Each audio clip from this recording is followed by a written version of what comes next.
And welcome to this third hour of America Talks Live. A reminder, we are taking your phone calls today at 1-877-NEWSMAX. Again, that number is 1-877-639-7629. I've said it so much, I don't know how I can stumble on it. You did. But I did. It was good. You've been doing that for a long time. And if Yes. you notice, we're one host light today. Gina, Dr. Gina Ladden's on her book tour for her book, Mad Politics. But she's going to be joining us in a few segments later in the week. Tell us about the book tour, and what's going on in Washington, D.C. from an insider perspective. Yes, and there's a lot going on today. A lot going on. The Kavanaugh confirmation hearing starting today with Brett Kavanaugh. Off to a fiery start. Very trying to fiery start. Here is a live look at that hearing right now.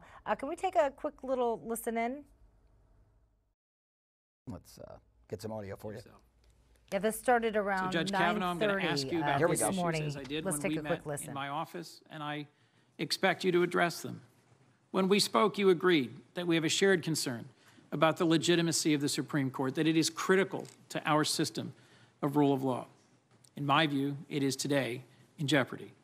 You're participating in a process that has featured unprecedented concealment and partisanship around your record. And a few moments ago, Senator Durbin proposed a bold step, which would be for you to support, suspending this hearing until all your records are produced and available to this committee and the American people, and I encourage you to do this. There's also members of both parties who have not stated how they will vote on your nomination, and I urge you to answer our questions about your prior work, about your writings, about precedent and the Constitution itself, to trust the American people and to help build our trust in the court on which you may well soon serve.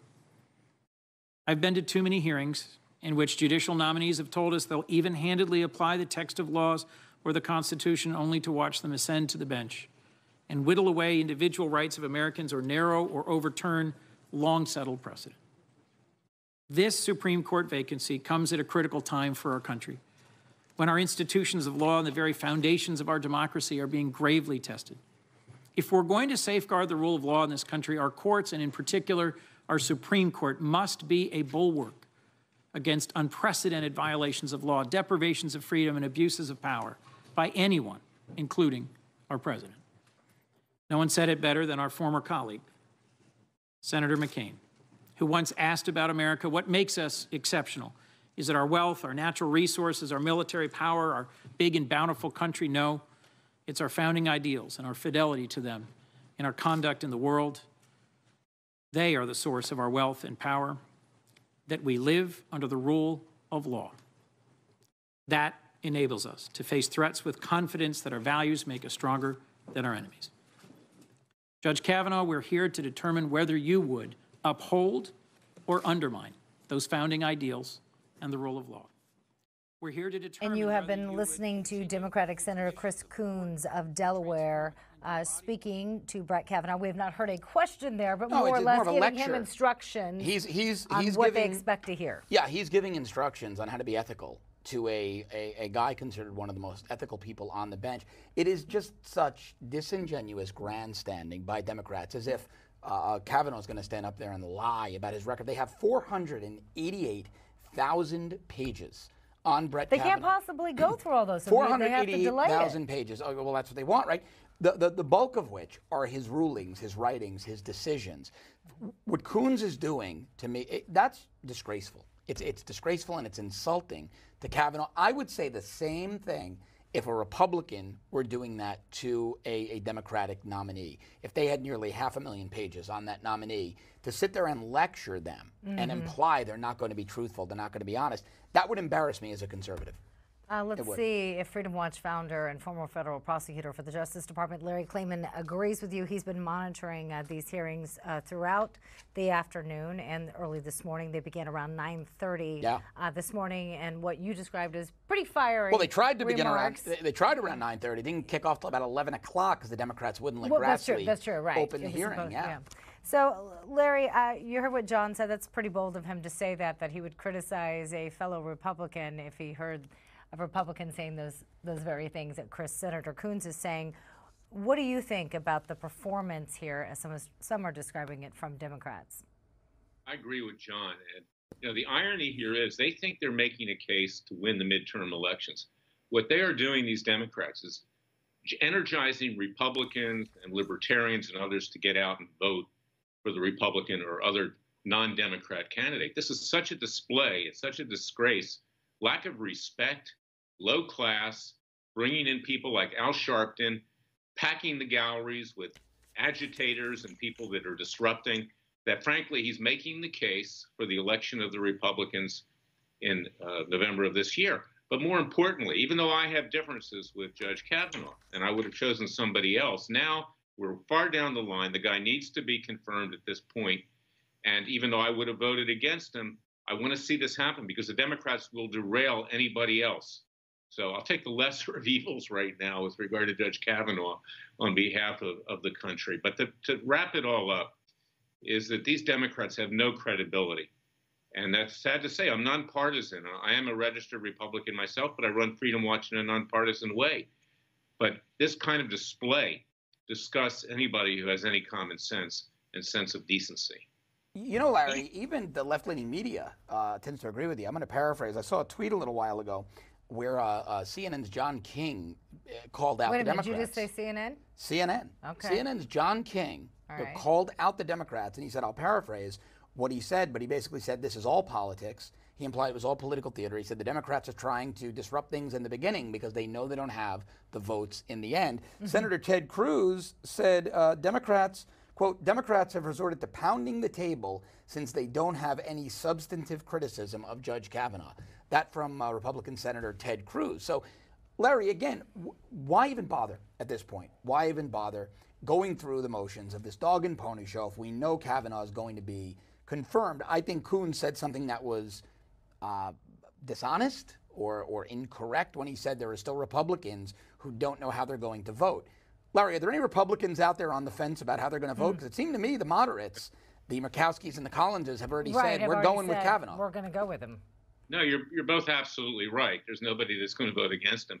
And the reason that Judge Kavanaugh has been chosen is because he's acceptable to virtually every aspect of the Republican Party, the establishment Republican Party in particular. Because frankly, up on Capitol Hill, there aren't any renegades. Ted Cruz used to be. He's kind of become establishment in the last year. By the way, I thought his opening statement was very good. I commend him for that. So, no, there's no way this is going to happen. This is all about positioning politically for the midterm elections and also for 2020. It's another way to try to stick a knife in the back of President Trump to humiliate him. And the American people, for the same reasons that they voted for President Trump, are going to rise up, I believe. And at this point, if this continues, the Democrats are, in fact, shooting themselves in the foot with regard to the midterm elections. Larry, let me ask you a question that might be a bit of inside baseball, but you might have some clarity on it. So the American Bar Association steps up and gives Kavanaugh a well-qualified rating, probably because they know he's going to be confirmed and they need a friend on the Supreme Court bench. The American Bar Association is essentially what's known colloquially in political lobbying as the trial bar, right? And they donate a ton of money to Democrats, a ton of money to Democrats. So is there a time where it'll come to pass that the ABA, the bar lobby, is going to step up and whisper in the ears of these Democrats, okay, enough is enough is enough. This guy's getting confirmed. We give you a lot of money. You're making this really tough for us going forward. It may happen. And that would be ironic. You're right, Sean, because the ABA is pretty far left. And although I'm a trial lawyer and I haven't always agreed, for instance, in my home state, with putting limits, caps on damage awards, because I think this helps keep corporations, labor unions, and others in line, the fact is that the ABA, Freudian slip, is very pragmatic.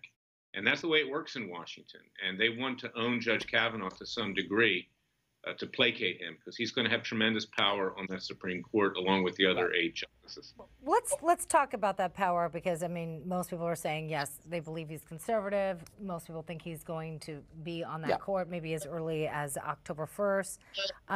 Dems obviously are not happy about this and doing whatever they can, even if it's not much. Right. Do they have a reason though to be scared? Let me ask you that, Larry. Do Dems have a reason to be nervous with this man on the bench? Given the fact that the Democratic Party has moved so far left, it's become a socialist party, in effect, given that they are pro-illegal immigration, that they are pro-radical feminist, that they're pro-Palestinian, anti-Israel at this point. Yes, they have a reason to be concerned because they want their person on the Supreme Court. But it's not going to happen. It's simply not going to happen. And I might say, from my own perspective, when Obama nominated Justice Sotomayor, I actually supported her, even though I wasn't, a Democrat or a liberal or anything like that. The woman seemed to be acceptable to me, and I didn't see how it could be blocked. I was also happy to see a Latino on the court because I thought there needed to be some representation there. But the Democrats are out of control, and frankly, they have disgraced themselves. They're no longer a political party. They've become a cult in many ways. Larry, in 30 seconds we have left, I could be mistaken. I might have missed it, but I usually pay attention to this stuff. I don't remember any of this during the Sotomayor-Kagan hearings from Republicans. I don't remember Republicans stocking the gallery with protesters, screaming and disrupting. Did I miss something? Did that happen? No, you haven't missed anything. And do you remember when Obama was president, John? There was no attempt to harm him from the right. Even militias didn't do that. People didn't disrupt demonstrations, public forums and things like that. No, I mean, the left is out of control. What they're basically using is a Bolshevik-style revolutionary technique to take down President Trump, and Justice Kavanaugh becomes the whipping boy. But the Republicans did stop Merrick Garland. Have to bring that up. But not in this way. But not in this way. But they did stop him, and I thought it was nice that he actually brought that up. Larry Klayman, thank you so much for your time. Good to see you, Larry. Always a pleasure. So much more to come here on America Talks Live. We'll be right back.